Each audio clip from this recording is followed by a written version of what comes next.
আসসালামু আলাইকুম ওয়া রাহমাতুল্লাহি ওয়া বারাকাতুহু।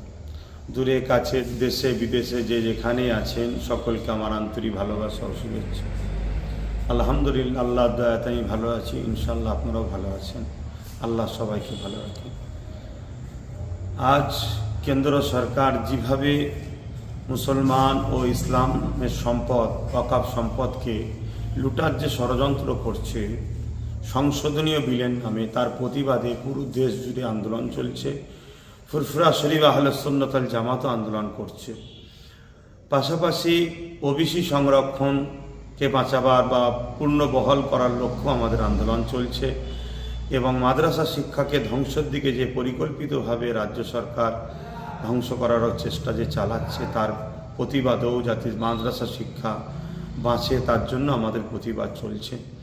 ফুরফুরা আহলে সুন্নাত ওয়াল জামাত রাজ্যের বিভিন্ন জায়গায় এই আন্দোলন করে চলেছে। ঠিক তেমনই আগামী 24শে ডিসেম্বর পূর্ব মাদারীপুর কলাঘাট টেকার স্ট্যান্ডে দুপুর 2টো থেকে বিকাল 4টে পর্যন্ত একটা প্রতিবাদ সভা কলাঘাট ফুরফুরা আহলে সুন্নাত ওয়াল জামাত ইউনিটের পক্ষ থেকে ডাক দেওয়া হয়েছে।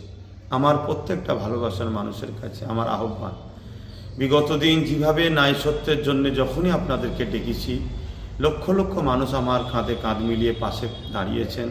এতে আমি গর্বিত, আল্লাহ রাব্বুল আলামিনের শুকরিয়া আদায় করি। আপনাদের মতো ভাইকে আমরা পেয়েছি, পাশে পেয়েছি। ইনশাল্লাহ আগামী 24শে ডিসেম্বর আপনাদেরকে কাছে পাবো।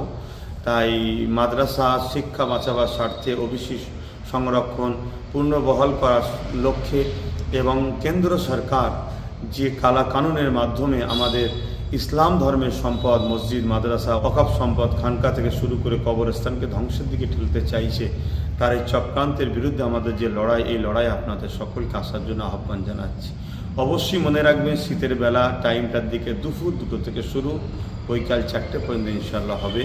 আপনারা সকলে আসবেন এ আশা রাখছি। যেখানেই থাকেন সুস্থ থাকেন, ভালো থাকেন। আবার দোয়া করি আল্লাহ আমাদের সকলকে ভালো রাখেন। আল্লাহ হাফেজ।